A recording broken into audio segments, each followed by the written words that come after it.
The bells of the verdant spire rang across the capital of the coalition for the 200th year in a row, and for the 200th year in a row, nobody wept for the species they were celebrating the death of.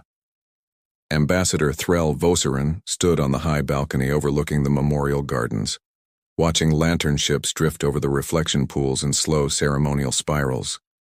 Below her, delegates from 11 star systems raised their glasses to peace, to survival, to the Verdant Accord, the treaty signed 2 centuries ago that had, according to every official record in the galaxy, ended the last truly dangerous species the galaxy had ever known: humanity. Threll had built her entire career on that treaty. Her mother had helped negotiate it. Her mentor had helped enforce it. And tonight, as always, she would give a short, elegant speech about vigilance and unity, and everyone would applaud, and no one would ask the question that had been quietly eating at the edges of coalition intelligence for weeks. Where were the bodies? 200 years of excavation, of memorial expeditions, of grieving alien scholars picking through the ashes of humanity's ruined homeworld. And still, no one had ever found enough remains to account for a species that had, by every official number, numbered in the billions. Yamwa. She pushed the thought away, the way she always did, and reached for her drink. 3 systems away, in a converted mining rig repurposed as a deep listening post, a young Cathari technician named Ovrin sat alone in a room that smelled of recycled air and stale caffeine substitute, doing the only job he'd been assigned for the last 4 years: listening to static. Most nights, static was all there was. Old radiation, pulsar noise, the occasional garbled freighter chatter from ships too cheap to license proper comms. Ovrin had learned to tune it all out, to let the silence of deep space wash over him like a lullaby. Tonight, the silence broke. At first he thought it was a glitch. The signal came in fast, tight, encrypted in a pattern his systems didn't recognize, until his console flagged it almost apologetically, with a classification he had never once seen used in his career: human-derived. Species status: extinct. His hands went still over the console. He should have reported it immediately. Protocol was clear. Any signal flagged with that classification was to be quarantined, encrypted, and forwarded directly to Coalition Central Intelligence without local decryption. No exceptions, no curiosity. But Ovrin had grown up on stories about the war that ended humanity. His grandmother used to tell him, in hushed tones, that the humans hadn't gone quietly, that something about the official story never quite fit together. He told himself he was only going to look. Just a glance.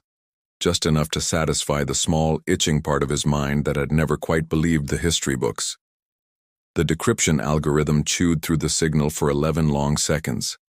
Then, on his screen, a single line of translated text appeared, clean and calm, like it had been sent by someone who wasn't in any hurry at all. "We are not late. We are early." Ovrin's console erupted in alarms half a second later, not from the signal but from something else entirely. Every long-range sensor on the outpost lit up at once, screaming with data his instruments weren't built to process. He staggered back from the console as the readings climbed past every calibrated limit. Something enormous had just entered the galaxy. Not from any charted route, not through any known jump corridor.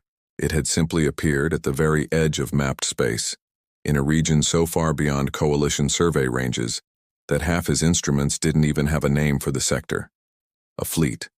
Hundreds of vessels, at minimum.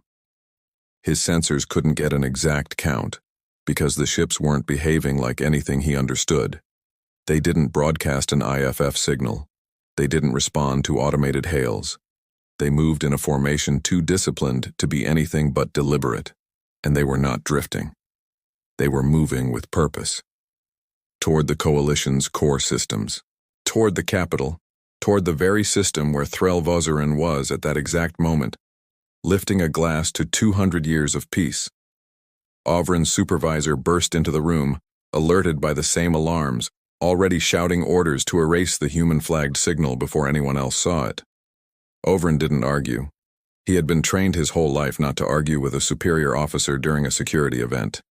He initiated the wipe protocol with trembling hands, watching the strange, calm sentence disappear from his screen forever. We are not late. We are early. But he couldn't erase what he had seen on the secondary display. The shape of that unknown fleet, captured for one fraction of a second by a passive long-range telescope before the automated systems lost the signal in the noise. It hadn't looked like anything in the Coalition archive. But it had looked unmistakably, deliberately, like something built by hands that remembered. Half a galaxy away, in the vaulted, dust-choked archive levels beneath the Coalition's central library, a tired alien historian named Kalen Drouse was hunched over a data terminal that hadn't been properly maintained in decades, doing the kind of work that had gotten him quietly blacklisted from 3 separate academic institutions. He was looking again for the bodies. For 6 years, Kalen had chased the same obsession, the strange, unaccounted-for gap between the population records of pre-war Earth and the confirmed casualty numbers recovered after the Silence War. The math had never worked, not once. Every time he brought it up at a conference, he was met with polite, patronizing smiles and reminders that grief made people see patterns that weren't there. He didn't believe that. He had never believed that. What bothered him most wasn't the missing bodies. It was the final transmission, the last confirmed message sent from Earth before Coalition forces declared the war over and the species extinct. Official records described it as a surrender broadcast, full of despair and resignation. Kalen had listened to the original audio exactly 143 times. It hadn't sounded like surrender to him. It had sounded almost calm, almost like a promise. His terminal chimed with an incoming priority alert, the kind reserved for planetary defense emergencies, the kind he had never once received in his entire career. He opened it out of pure reflex, expecting a mistake. It wasn't a mistake. Every screen in the archive chamber flickered at once, hijacked by a single galaxy-wide broadcast that Kalen would later learn had reached every populated world in Coalition space, simultaneously. A broadcast that no security system had been able to block, trace, or silence. A voice spoke. Calm, measured, unmistakably human, in a way that made the hair on Kalen's neck rise, because he had only ever heard that particular cadence in 200-year-old recordings. "This is the reclamation fleet of the Sol Remnant," the voice said. "We have returned." A countdown appeared beneath the words, ticking downward in a script that matched nothing in the Coalition database. And yet somehow, everyone watching understood exactly what it meant. Kalen stood frozen in the archive, staring at the numbers falling toward 0, and felt, for the first time in his entire career, that he was finally about to get an answer to the question no one else had wanted to ask. He just hadn't expected the answer to be arriving at faster than light speed, aimed directly at the heart of everything the Coalition had built on humanity's grave. The countdown hit 0, and nothing exploded. That was almost worse. Across 100 worlds, Coalition citizens stood frozen in front of screens that had just displayed an impossible broadcast, bracing for war, for fire, for the kind of violence their history books insisted humanity was capable of. Instead, the numbers simply vanished, replaced by silence, and the unknown fleet kept moving, steady, patient, unbothered, straight toward the capital system. Inside the Coalition's central command hub, chaos had already taken hold. Officers shouted over each other. Analysts tried and failed to get a clean read on the approaching ships. Every scan bounced back distorted, as if something in the fleet's hulls was gently, deliberately scrambling the data without ever firing a single weapon. Threll Vozerin arrived still in her ceremonial robes, lantern light still clinging to the fabric, and felt the temperature of the room shift the moment she walked in. Every head turned to her, not because she outranked anyone here, but because she was, as of that morning, the highest-ranking diplomat with first contact authorization still on the Capitol. "Report," she said, and was faintly proud of how steady her voice came out. "They're not responding to hails," said Commander Isav, a broad-shouldered Thren officer with silver-flecked scales and the exhausted look of a man who had not expected to be fighting a ghost war tonight. "No weapon signatures detected, no aggressive maneuvers, but we can't get a clean scan on hull composition, crew count, or propulsion type. It's like their ships don't want to be measured. And the broadcast? Untraceable origin point. Language pattern matches archived pre-war human dialects, cross-referenced with a 94% confidence rating. Isov hesitated. Ambassador, the species classification database still lists Homo sapiens as extinct. This shouldn't be possible. Threll looked at the tactical display, at the slow, deliberate crawl of unfamiliar ships across the star chart, converging on her home system like a tide that could not be stopped, and more unsettlingly, did not seem to be in any hurry to try. "Get me Kalen Drouse," she said. Isov blinked. The archive historian? The one who keeps insisting the extinction numbers don't add up? The same one everyone's been quietly humiliating for 6 years, Threll said. "Get him. Now." Kalen arrived 20 minutes later, still slightly out of breath, still half convinced he was about to be arrested rather than consulted. He'd spent the walk from the archive rehearsing an apology for whatever unauthorized research had finally caught up with him. Instead, he was ushered straight into a war room full of very frightened senior officers, all staring at him like he might actually have answers. "You've been saying for years that the extinction records don't match the population data," Threll said without preamble. "Explain. Quickly."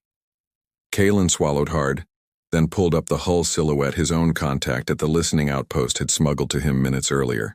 A single grainy frame of one unidentified ship, sharp-edged, elegant, clearly retrofitted many times over. "This design," he said, pointing at a series of structural ridges along the ship's spine, "matches, almost exactly, a classified pre-war human military archive I was denied full access to years ago. Everyone told me it was outdated propaganda footage, not a real fleet blueprint. I think they were wrong, or lying." "You're saying humans built this," Isov said flatly. "I'm saying humans might never have stopped building," Kalen said. "The Silence War ended with a surrender broadcast and an extinction declaration. It never ended with proof. We assumed the silence meant they were gone. What if it just meant they went quiet on purpose?" Before anyone could respond, a junior officer at the sensor station shouted, voice cracking with panic, "Ma'am, one of our scout ships just went dark near the fleet's outer perimeter." The main display flickered, refocused, and showed a coalition scout vessel, fast, small, unarmed, drifting silently at the edge of the unknown fleet's formation. Its running lights were still on. Its hull was untouched, but every system aboard had gone completely inert, as if someone had simply, gently, reached out and turned it off. "They didn't destroy it," Isov said slowly, disbelief creeping into his voice. "They disabled it, without firing a shot." Threll felt something cold settle in her stomach. In 200 years of coalition military history, she had never heard of a single technology capable of disabling a modern scout ship's systems from a distance without any detectable weapon discharge. "That's not possible with current tech," she said. "No," Kalen agreed quietly. "It's not possible with our current tech." The room fell into a tense, uneasy silence, broken only by the low hum of tactical displays recalculating trajectories that no longer made sense. And then, without warning, every screen in the command hub, every terminal, every wall display, every handheld device belonging to every officer present, flickered to the same channel at once. A new broadcast. Clearer this time. Closer. The voice that spoke was calm, measured, and undeniably, impossibly human. A woman's voice carrying the quiet authority of someone who had given far harder orders than this one and lived to give more. "Coalition forces, this is Fleet Commander Osei of the Sol Remnant," the voice said. "We are aware of your scout vessel's condition. It has not been harmed, and neither will its crew, provided no further hostile action is taken. We are requesting formal contact with your highest-ranking civilian authority. We would prefer this conversation happen peacefully." The broadcast cut off as abruptly as it began. For a long moment, nobody in the command hub moved. Then the main tactical display updated one final time, and every officer in the room felt the air leave their lungs at once. The fleet's lead vessel, massive, ancient in design yet clearly rebuilt, refitted and maintained across generations, had decloaked directly above the Coalition capital's orbital defense grid, close enough that ground-based telescopes could resolve fine detail on its hull for the first time. Etched across its bow, faded but unmistakable, painted over and repainted so many times it had clearly survived far longer than any single generation of crew, was a symbol every Coalition archive insisted had been destroyed, along with its people 200 years ago. The united flag of Earth. Thrall stared at it, her ceremonial robes suddenly feeling absurd against the weight of what she was looking at, and understood, with a dread that settled deep into her bones, that whatever peace the verdant accord had promised the galaxy was about to be tested by the very species it claimed to have ended. The council chamber had been built for grand occasions, marble and glass rising 3 stories above the delegation floor, designed to make every visitor feel small beneath the weight of Coalition history. Thrall had stood in this room 100 times and never once felt it shrink around her the way it did now, waiting for a species everyone in the building had spent 2 centuries mourning. Security had argued for hours about how to handle the meeting. Full military escort, orbital weapons on standby, a dozen contingency plans for betrayal, ambush, invasion. In the end, none of it mattered, because the humans had made only one request, delivered through Commander Osei's calm, unshakable voice. One representative, no weapons visible. We would like to talk like people who might still become something other than enemies. Thrall had insisted on standing in the front row anyway, flanked by security she wasn't supposed to have, when the shuttle from the flagship descended through the capital's atmosphere and landed with a precision that made every Coalition pilot in the vicinity go quiet with grudging respect. The woman who stepped out did not look like a conqueror. She was of average height, dark-eyed, dressed in a uniform that had clearly been mended and remended many times over, the fabric worn soft with age but immaculately maintained. She moved like someone who had spent decades being responsible for other people's lives, the kind of stillness that came from carrying weight so long it had become part of how you walked. "Commander Reyes Osei," she said, extending a hand toward the assembled delegation, her voice carrying the same steady calm they'd heard over the broadcast. "Fleet Commander of the Sol Remnant, thank you for allowing this conversation." Nobody moved to take her hand for a long, uncomfortable moment. Then Kalen, standing awkwardly near the back of the delegation where historians were rarely invited, stepped forward before he fully understood what he was doing and shook it. "Kalen Drouse," he said, "I've spent 6 years trying to prove your people didn't actually die out. I have a lot of questions." Something flickered across Osei's face, and not quite a smile, but close. "I imagine you do." The formal talks that followed were, by diplomatic standards, a disaster. Delegates from 3 different member species demanded immediate answers about weapons capabilities, fleet size, and intentions. Osei answered some questions plainly, deflected others with practiced ease, and revealed almost nothing about where the Sol Remnant had actually been hiding for 200 years. What she did reveal was enough to upend everything the Coalition believed. "Humanity was never fully destroyed," she said, her voice even, without triumph or accusation. "A portion of our population escaped during the final days of the Silence War, through means we are not prepared to discuss today. We have spent 2 centuries surviving, rebuilding, preparing." She paused. "We did not return to seek revenge for what was done to us. We returned because something is coming that will threaten every species in this room, including the ones who once tried to erase us." The chamber erupted into overlapping demands for clarification, for proof, for specifics. Osei answered none of them. She simply waited, patient as stone, until the noise subsided on its own. Thrall watched her carefully throughout the exchange, searching for weakness, for the tell of a diplomat bluffing her way through a position of actual desperation. She found none. If anything, Osei seemed almost bored by the theater of it, like someone who had survived far worse rooms than this one. That unsettled Thrall more than any threat could have, because Thrall's own family name was written into the Verdant Accord's founding charter. Her grandmother had chaired the tribunal that formally declared the Silence War won and humanity extinguished. If Osei was telling the truth, Threll's entire lineage had built its legacy on a lie the galaxy had been eager to believe. She thought of her career, her mother's legacy, the quiet, comfortable certainty she had built her whole identity around. She said nothing, but for the first time in years she felt the ground beneath her convictions shift. After the formal session ended, Kalen found himself against every protocol he technically had access to, standing beside Osei in the quiet observation gallery overlooking the memorial gardens. The same gardens where the verdant spire bells had rung out humanity's extinction just hours earlier. Osei stood in front of the long wall of names, the official memorial to the human dead, thousands of engraved letters stretching floor to ceiling, catalogued by coalition scholars who had never once expected anyone to come looking for them again. She found one name near the bottom, worn smooth by 200 years of weather, and touched it gently with 2 fingers. "My great-grandmother," she said quietly, not looking at Kalen.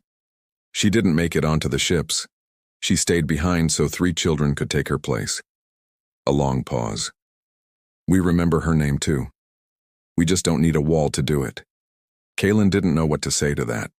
For the first time since he'd started his research, the abstraction of a lost civilization became, unmistakably, a person standing beside him, grieving in real time for someone the rest of the galaxy had reduced to a statistic in a war crimes tribunal report. "I'm sorry," he said finally. "For what it's worth. I never believed the official story added up. I just didn't know how to prove it." Osei glanced at him, something almost gentle in her expression. "You believed us before we ever arrived. That matters more than you think." The moment was interrupted by the sharp blare of an emergency alert cutting across every comm channel in the capital. Kalen's device lit up first, then Osei's. Then, a heartbeat later, sirens began sounding across the orbital defense grid. Osei's expression hardened instantly, the grief gone, replaced by something colder and infinitely more alert. "Report," she said into her comm. And Kalen realized with a chill that whatever was happening, the humans already had eyes on it before the Coalition's own systems had finished processing the alert. Across the system, unauthorized orders had been quietly slipped into a hardline defense faction's command queue. A faction with deep, undisclosed ties to the political patrons who had spent 200 years profiting from humanity's extinction narrative. A coordinated strike, meant to look like a rogue accident, launched against the outer ships of the Sol remnant fleet before any official council order had been given. Weapons fire lit up the orbital dark, precise and merciless, aimed at ships that had not raised a single shield in preparation. For 3 full seconds, Kalen was certain he was about to watch humanity's fragile, hard-won return end in fire, exactly the way it had 200 years earlier. Then every weapons platform in the attacking strike fleet went dark at once. Engines, targeting systems, life support backups, all disabled in perfect silent unison, without a single shot fired in return. Osei's voice cut across every open coalition channel a heartbeat later, calm, final, and colder than anything Kalen had heard from her yet. "You didn't stop us the first time," she said. "You won't get a second chance to find out what happens if you try again." The silence that followed felt heavier than the sirens had. The strike fleet's disabled ships drifted in orbit for 6 hours before anyone in the coalition government agreed to acknowledge whose orders had launched them, and by then Threll already knew. She had spent the night tracing procurement records, communication logs, funding trails that led, layer by layer, back to the same political faction that had funded her mother's career, her own early appointments, the quiet favors that had smoothed every step of her rise through coalition diplomacy. The strike hadn't been rogue. It had been sanctioned quietly by people who understood exactly what humanity's return meant for a 200-year-old lie, built into the foundation of galactic peace. She sat alone in her office as dawn broke over the capital, staring at evidence she wasn't sure she had the courage to act on, when her comm chimed with a request she hadn't expected. Kalen wanted her to meet someone. The human archivist was younger than Threll expected, sharp-eyed and visibly exhausted, introduced simply as Dr. Amara Voss. She met them in a small, unremarkable room aboard a coalition transport shuttle that had been quietly cleared for a private conversation neither government had officially sanctioned. Amara did not offer a handshake. She studied Threll for a long moment, the way someone studies a blade they aren't sure is safe to hold yet. "Ambassador Vozarin," she said finally, "your family helped write the tribunal record that declared my species guilty of galactic aggression and sentenced us to extinction." "Yes," Threll said. There was no point denying it. "I didn't know then what I know now." "Convenient timing," Amara said. But there was less venom in it than Threll expected. Exhaustion, mostly. The bone-deep weariness of someone who had spent a lifetime being careful around people who looked like the ones who had once tried to erase her. Kalen stepped in gently. "Dr. Voss has agreed to share archive access. Limited. Her terms, not mine." He glanced at Threll. "You should hear this." What followed reshaped everything Threll thought she understood about the Silence War. The official Coalition record described a species that had refused peaceful integration, hoarding advanced technology, colonizing disputed systems without consent, ultimately forcing a coalition of defensive species into a war of necessity. Amara's archive told a different story. Humanity's early colonies attacked without formal declaration, their diplomatic envoys dismissed as primitive, their eventual military resistance framed afterward by the very coalition that struck first as unprovoked aggression. "We didn't start that war," Amara said quietly. "We survived it. And when survival wasn't politically convenient for the people writing the history books, we became the villains instead of the victims." Threll felt sick, not with disbelief, with recognition. She had read enough half-buried inconsistencies over her career to know exactly which parts of Amara's account matched the classified records she'd only ever glimpsed through her mother's old files, records she had been trained her whole life not to question. "Why come back now?" she asked instead, because it was the only question that mattered enough to keep the room from collapsing under its own grief. "If we did this to you, why help us at all?" Amara exchanged a glance with Kalen, something unspoken passing between them before she answered. "Because something worse is coming," she said. "Something we detected during our exile, using deep space instruments your coalition doesn't have and wouldn't believe if we described them. We spent 200 years preparing for exactly one purpose, surviving long enough to warn you, whether you deserved the warning or not." She pulled up a data feed, sharing it directly through Threll's authorized clearance, bypassing every layer of coalition security with unsettling ease. The feed showed sensor readings from the outer edge of the galaxy, patterns of gravitational disturbance and energy signatures moving with a coordination too precise to be natural, too vast to be a single fleet, expanding steadily inward toward populated space. "We don't know exactly what it is yet," Amara admitted, "but we know how it moves. We've seen the pattern before, in fragments, in old data recovered from before the Silence War even began. Something out there erases civilizations methodically, efficiently, without negotiation. We call it the cull, because that's the closest word we have." Threll stared at the feed, the slow, inevitable creep of unknown energy signatures advancing toward everything she had spent her life protecting, and felt the political scandal she'd uncovered that morning shrink into something almost irrelevant by comparison. Almost. "My government is already tracking this," she said slowly, piecing it together in real time. "The same faction that ordered the strike against your fleet. They've known about this threat for longer than they've admitted. They buried it, just like they buried the truth about the war." She looked up, cold fury settling where fear had been. They'd rather hide a threat that could kill everyone than admit humanity was right about anything. "That tracks," Amara said grimly. "Fear does strange things to people who've built their whole identity on being the ones in control." The three of them sat in tense silence, the weight of two overlapping conspiracies.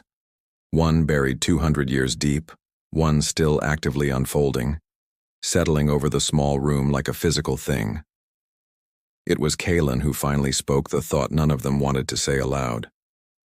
"If this cull has been advancing for years and the Coalition's been hiding it instead of preparing for it," he said, "how much time do we actually have left before it stops being a sensor reading and starts being a war?" Amara didn't answer right away. Instead, she pulled up a secondary feed, one she had clearly been holding back, her expression tightening as new data scrolled across the display, updated in real time from sensors the humans had quietly seeded across the galaxy's edge during their 2 centuries of exile. The numbers on the feed didn't show an approaching threat anymore. They showed contact.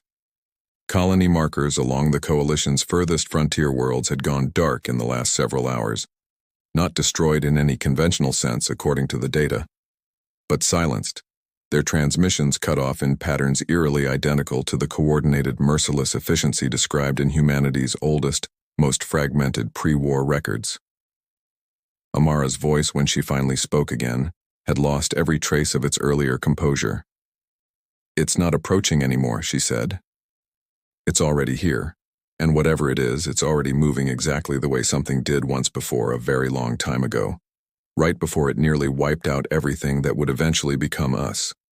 The first Coalition colony to fall completely was called Marith Hollow, a modest agricultural world on the frontier with a population just under 2 million, and the last transmission it ever sent was 11 seconds of static, followed by silence that no one had been able to break since. Within 72 hours, 4 more colonies went dark in the same pattern. No declarations of war, no demands, no visible fleets on approach. Only a slow, methodical erasure that Coalition sensors couldn't fully track, and Coalition weapons couldn't meaningfully engage. Entire defense fleets sent to investigate simply stopped responding, their last transmissions filled with garbled static and, in 3 separate cases, brief fragments of a signal pattern that made Amara Voss go pale the moment she heard it. "It's not attacking like a fleet," she told the Emergency Joint Command session. Human and Coalition officers crowded into the same room for the first time in 200 years, united by nothing but desperation. "It's attacking like a system correcting an error. Cold. Efficient. No hesitation, no strategy shifts, no reaction to losses, because as far as we can tell, it isn't losing anything." "Then how do we stop something that doesn't care if it wins or loses?"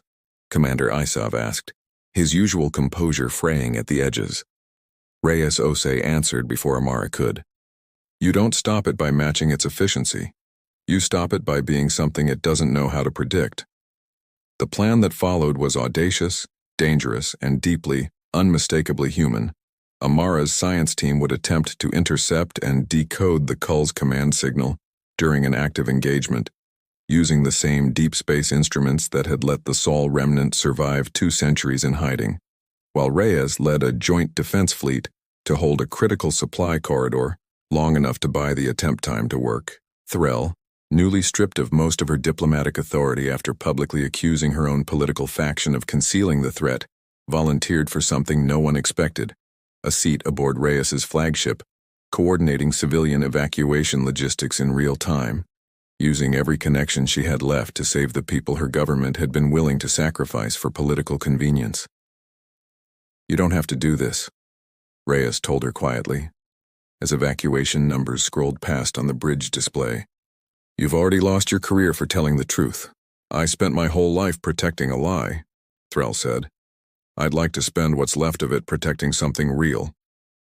The battle for the supply corridor at Threll Junction, a name assigned only after the fact, and one Threll herself would spend years insisting she never asked for, became the turning point the history books would later obsess over.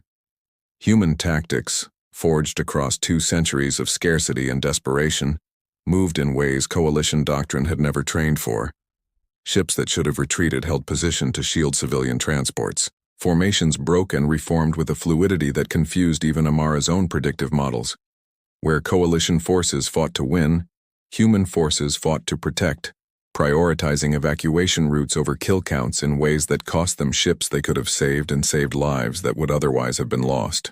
Kalen watched it unfold from the observation deck of Amara's science vessel, recording everything, because some instinct told him the galaxy would need an honest witness when this was over. He watched a young human pilot named Ensign Dario Reyes Kwan, no relation to the commander as far as anyone knew, just an unfortunate coincidence of history, break formation without authorization to shield a crippled Coalition civilian transport carrying 300 Thren refugee children. His fighter took catastrophic damage doing it.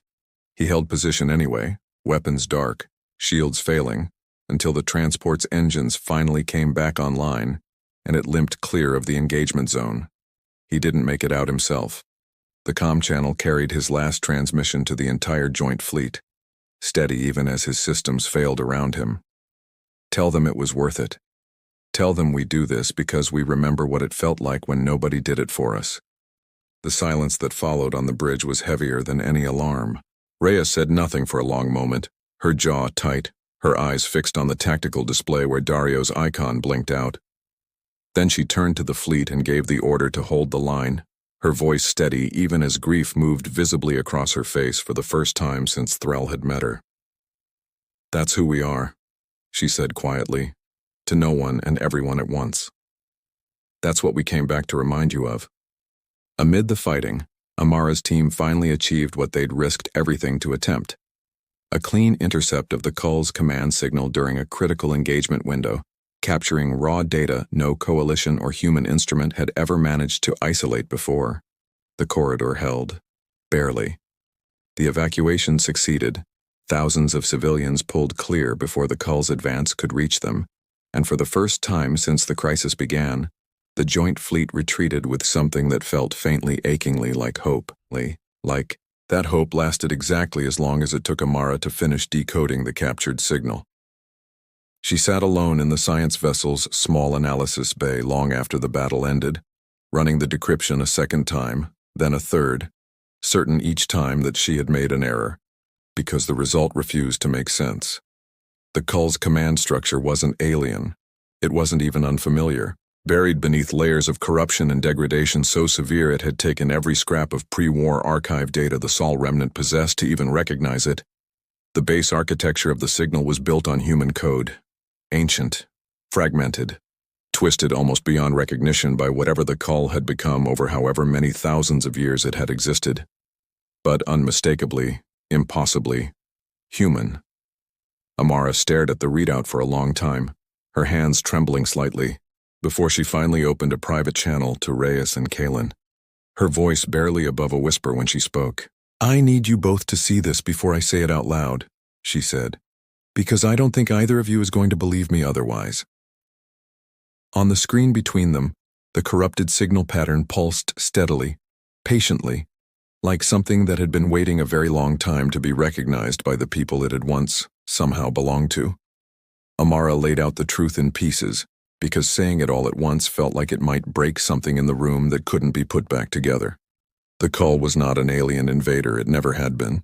Buried deep beneath thousands of years of corruption, mutation, and mechanical drift, its command architecture traced back to a civilization that existed long before the Silence War, long before the Coalition, long before humanity had ever left its own solar system.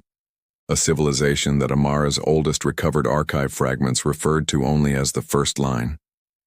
"We always assumed humanity was alone when it evolved," Amara said, pulling up degraded data pulled from the deepest layer of pre-war human records. Files even the Sol remnant had never fully deciphered until now. But the genetic and linguistic markers buried in the Cull's oldest command code match patterns in our own oldest surviving texts. Not similar. Matching. She paused, letting that settle. "We think humanity descends from survivors, refugees from whatever the first line was, scattered and stripped of memory so long ago that by the time recorded history began on Earth, no one remembered where we'd actually come from." Kalen felt the pieces of 6 years of obsessive research slot into place all at once. The missing bodies, the population gaps, the strange resilience the pre-war archives kept attributing to humanity without ever quite explaining why. "That's why the extinction numbers never matched," he said slowly. "Not just because some of you escaped the Silence War. Because your species has been surviving extinction events for a lot longer than 200 years. Rhea stood very still, staring at the pulsing signal on the display, and when she finally spoke, her voice carried a weight Kalen hadn't heard from her before. Not command, not diplomacy, something closer to grief mixed with dawning understanding. "We are not late," she said quietly, echoing words she had first sent out into the dark before any of this began. "We are early." She looked up. I always thought that meant we returned before the galaxy expected us to. I think it meant something bigger. I think some part of us has always known this was coming, long before any of us understood why. The revelation reframed everything. Humanity's adaptability wasn't luck, and it wasn't simply the product of 2 centuries in exile.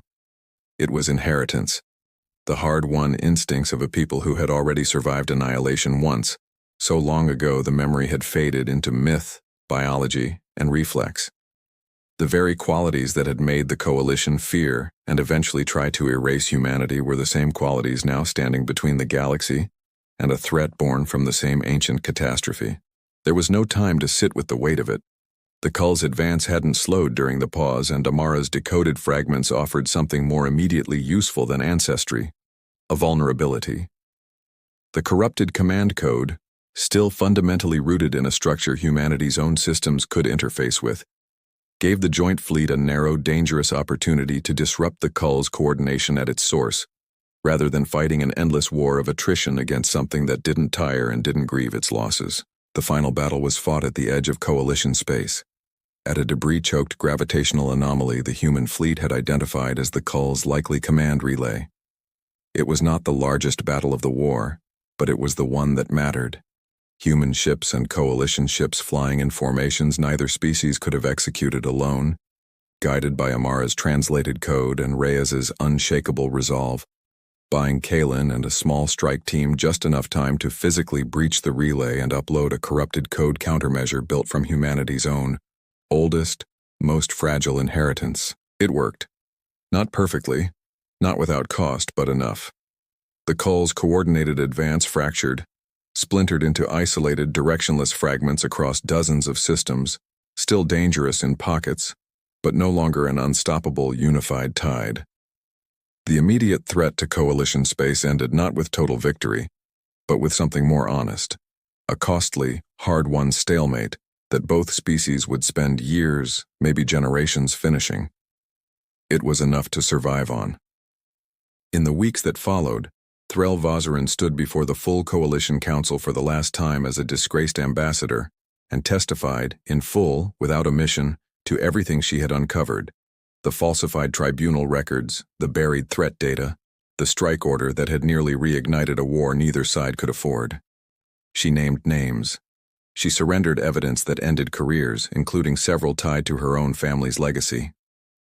When she was finished, she did not ask for forgiveness. She asked instead that the Council formally recognize the Sol Remnant, not as a defeated species finally allowed back into the fold, but as founding members of whatever the Coalition intended to become next.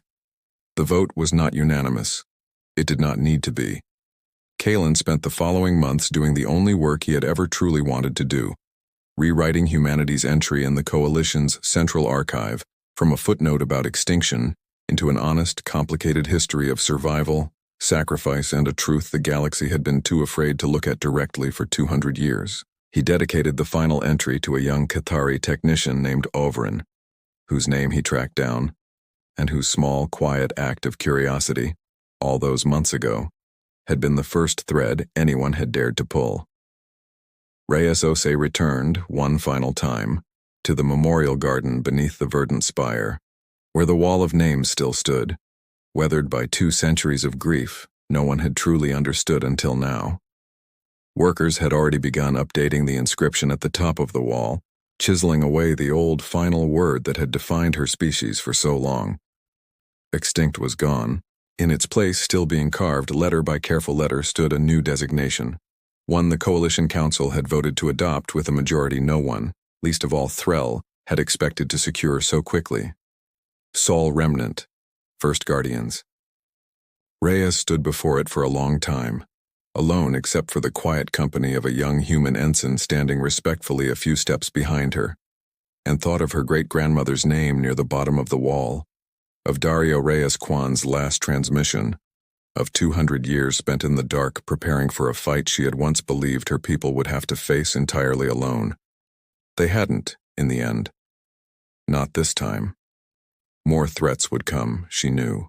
The galaxy did not become safe simply because one crisis had been survived, and the Cull's scattered remnants would need to be hunted down, understood, and reckoned with for years to come.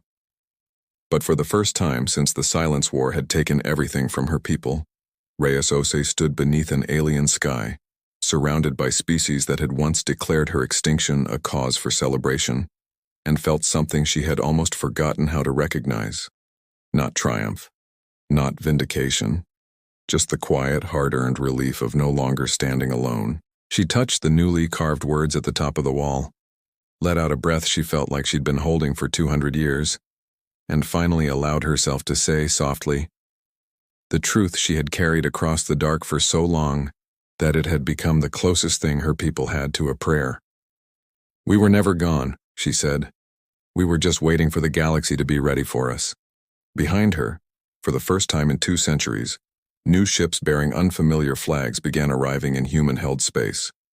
Not to fight, not to conquer, but to ask, humbly, if they might finally stand beside the species the galaxy had once been so certain it could live without.